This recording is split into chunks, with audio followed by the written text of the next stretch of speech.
로마서 11장 29절 한 절입니다. 하나님의 은사와 부르심에는 후회하심이 없느니라.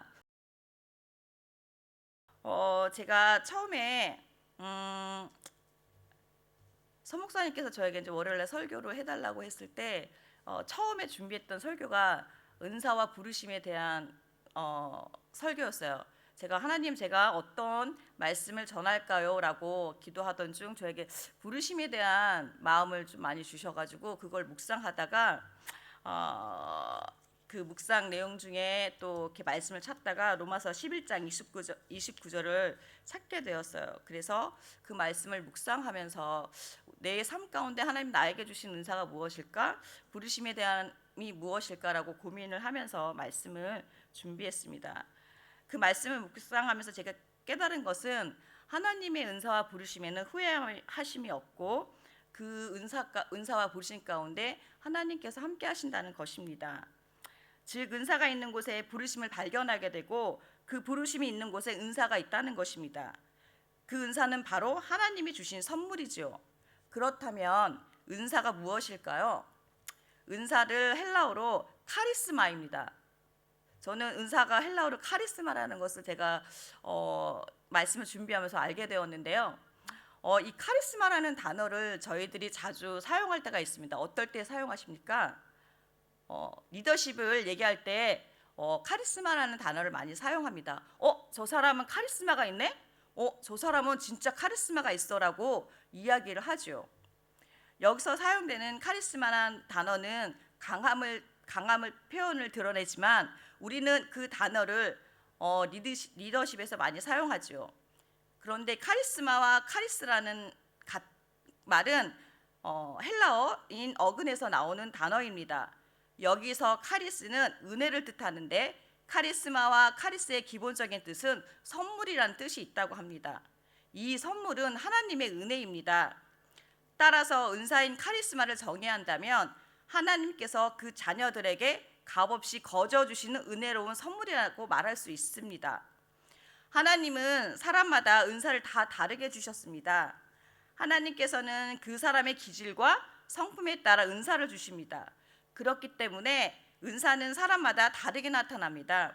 예를 들면 운동을 잘하는 사람이 운동을 했을 때 저 사람은 운동을 해서 정말 카리스마가 있네? 라고 얘기를 하기도 하고, 또 어떤 사람들은 예술적인 재능, 피아니스트나 그런 또 말을 잘하는 사람들에게는 저 사람 어떤 면에서 뛰어나게 그 부분에서 카리스마를 저희가 느끼며 저 사람 카리스마가 있다라고 말할 때가 있다는 것입니다.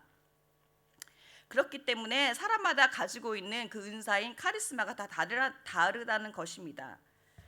즉 카리스마는 사람이 가지고 있는 선천적인 재능, 소질, 기질, 성품에서 뚜렷하게 나타난다고 말할 수 있습니다. 특별히 사람의 기질에 따라 하나님이 주시는 은사도 다릅니다. 어떤 사람은 여러 가지 은사가 나타나기도 하고 어떤 사람은 한 가지만 은사가 나타나기도 할 수 있죠. 그런데 우리는 때로는 다른 사람이 가진 은사에 대하여 부러워할 때도 있습니다. 왜 저 사람에게는 저런 은사가 있고 왜 나에게는 왜 이거밖에 없지라고 말할 수도 있지만 하나님께서 그 각자 개인 사람에게 잘 알기 때문에 그 사람의 기질과 성품에 따라 은사를 주신다는 것입니다. 내가 여러 가지 은사를 가졌다고 해서 교만해서도 안 되고 내가 한 가지 은사를 가졌다고 해서 너무 소심해할 필요도 없다는 것이죠. 내가 한 가지 은사를 가졌으면 그것을 하나님을 위해서 사용하면 하나님이 기뻐하신다는 것입니다. 로마서 12장 6절에서 8절을 보면 다 함께 읽어보시겠습니다. 우리에게 주신 은혜대로 받은 은사가 각각 다르니 혹 예언이면 분수대로, 혹 섬기는 일이면 섬기는 일로, 가르치는 자면 가르치는 일로, 혹 권위 있는 자면 권위하는 일로, 구제하는 자는 성실함으로, 다스리는 자는 부지런함으로, 긍휼을 베푸는 자는 즐거움으로 할 것입니다 라고 말씀하고 있습니다. 그렇다면 나에게는 어떤 은사가 있는지 어떻게 알 수 있을까요? 어느 교회의 목사님이 말씀을 하고 뒤에서 찬양하시는 찬양대원들이 있었대요. 그런데 목사님이 그 찬양하는 어떤 자매를 보고 말씀 중에 그 자매에게 자매님 찬양을 한번 해주시겠어요? 라고 말을 했다고 합니다. 그런데 그 자매는 리더가 아니었대요. 그냥 찬양 대원 중에 한 명이었다고 해요. 그런데 그 자매는 목사님 저는 할 수가 없어요. 저는 못해요라고 얘기했다고 합니다. 그래서 목사님께서 그냥 설교를 하시고 또 설교할 때 성도님들이 좀 다운된다 싶으면 또 그 자매에게 부탁했다고 합니다. 자매님 찬양을 한번 해주시죠. 그럴 때 또한 그 자매 또한 또 거절을 했다고 합니다. 그런데 어느 날 그 목사님이 또 설교를 하던 중 목사님도 힘들었고 성도님들도 힘들었나 봅니다. 그 목사님이 이번에는 아예 마이크를 그 자매에게다가 주면서 그 자리를 피했다고 합니다. 그래서 그 자매가 어쩔 수 없이 찬양을 불렀다고 합니다. 그때 그 자매가 찬양을 부르는 순간 예배의 분위기가 완전히 바뀌었다고 합니다. 성도들이 은혜 받기 시작하고 성령님이 임재했다는 것입니다. 목사님은 그 자매가 소심하고 또 앞에 나가서 이대로 설 수 없었다는 것도 알고 있었지만 그 자매의 은사를 발견하고 그 자매가 찬양의 은사가 있다는 것을 알고 그 자매를 찬양의 인도자로 사용했다는 것입니다. 그분이 바로 누구인지 아세요? 호주 힐송교회 아주 찬양 사역으로 유명한 달링책이라는 분입니다. 그분이 찬양 사역을 아주 유명하신 분이시잖아요. 또 하나는 한국의 한 대형교회 목사님이 이야기인데요. 이 목사님은 신입 사역자가 들어오면 그 사역자들에게 여러 가지 일을 시킨다고 합니다. 그래서 그 사역자에게 한 가지 일을 시켰을 때 그 똑같은 일을 한 번 더 시킨다고 합니다. 그런데 그 사역자가 똑같은 일을 2번 하지 못했을 경우에는 다른 일을 주신다고 합니다. 그런데 그 신입 사역자님이 목사님 저는 다른 일 말고 제가 이쪽에 은사가 있어요. 제가 이거를 다시 할 수 있게 해주세요라고 목사님께 얘기했다고 합니다. 그런데 목사님께서는 그 사역자님에게 은사는 자네가 얘기하는 게 아니라 옆에 있는 사람이 인정해주고 말해주는 게 그게 자네의 은사네라고 하시면서 다른 사역을 주었다고 합니다. 여러분 주위에 한번 살펴보세요. 여러분 주위에 이런 얘기 들은 적 있어. 집사님은 기도의 은사가 있는 것 같아요. 권사님은 섬김의 은사가 있는 것 같아요. 집사님은 사랑의 은사가 있는 것 같아요라고 들어본 적이 혹시 있으십니까? 그러면 그것이 여러분의 은사인 것입니다. 그래서 여러분의 은사를 누군가 옆에서 얘기해 주신다면 이게 하나님이 나에게 주신 은사구나 생각하시고 받아들이시고 그 은사를 하나님과 또 교회를 위해서 잘 사용하시기 부탁드립니다. 그래서 은사는 그러면 왜 하나님이 사람들에게 은사를 주셨을까요? 은사를 주신 목적은 나를 위해서가 아니라 남을 위해서 사용되어져야 하며 교회를 섬기는 데 세워져야 합니다. 그런데 은사를 우리가 받았다고 해서 조심해야 할 것은 아까 조금 전에 제가 말씀했듯이 그 은사가 나의 무기가 되어서는 안 된다는 것입니다. 그리고 그 은사를 받은 자들은 더 겸손하게 하나님 앞에 나가야 한다는 것입니다. 은사는 우리의 기질, 성품, 탁월한 재능, 선천적인 소질에 성령님의 기름 부으심이 있을 때 더욱 더 드러나게 되는 것이죠. 그럴 때 하나님의 뜻대로 사용되어지는 것입니다.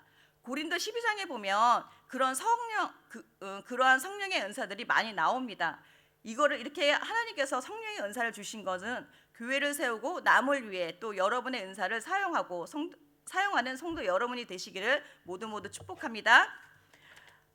그렇다면 부르심 또한 하나님으로부터 오는 것입니다.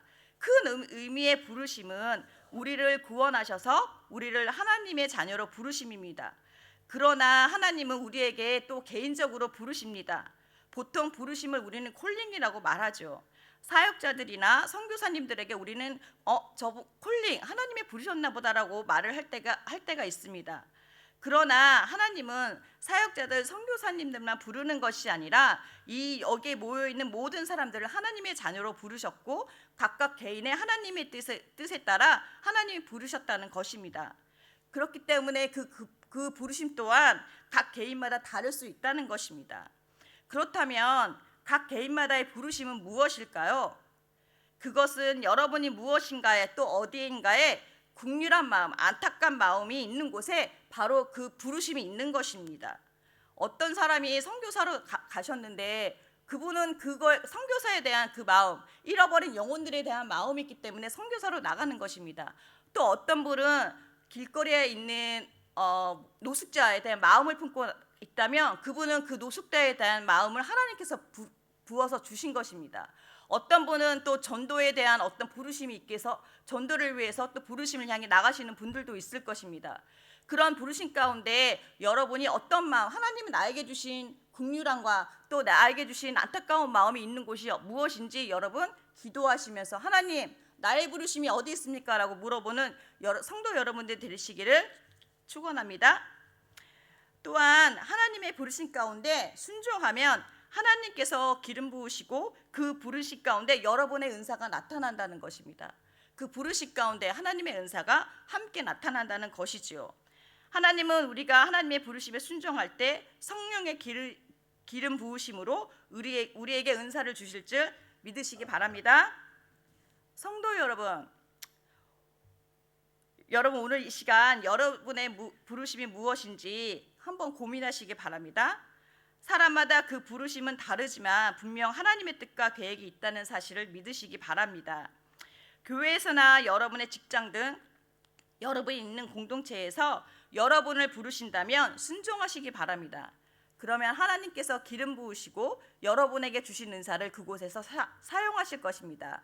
하나님의 나라를 위해서 귀하게 쓰임받는 성도 여러분이 되기를 모두 축복합니다.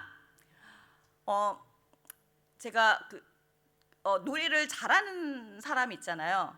그렇죠? 노래를 정말 진짜 저 사람 진짜 노래를 잘한다라고 하는 사람들이 있는데 그렇다고 해서 그분이 성령의 기름 부으심이 있는 건 아니에요.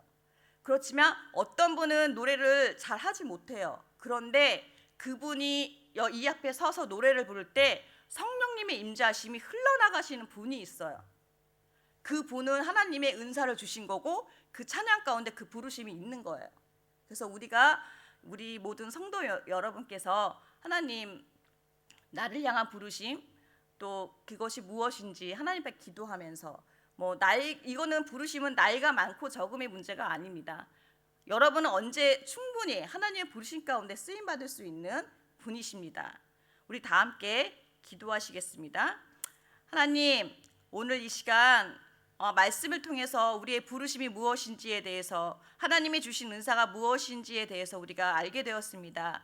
하나님, 우리에게 각자 개인에게 향한 하나님 긍휼한 마음과 그 마음이 무엇인지 알게 하여 주시옵소서. 그리하여서 하나님이 주신 은사와 그 부르심이 합당하게 살아갈 수 있도록 하나님 인도하여 주시옵소서. 예수님의 이름으로 기도합니다. 아멘.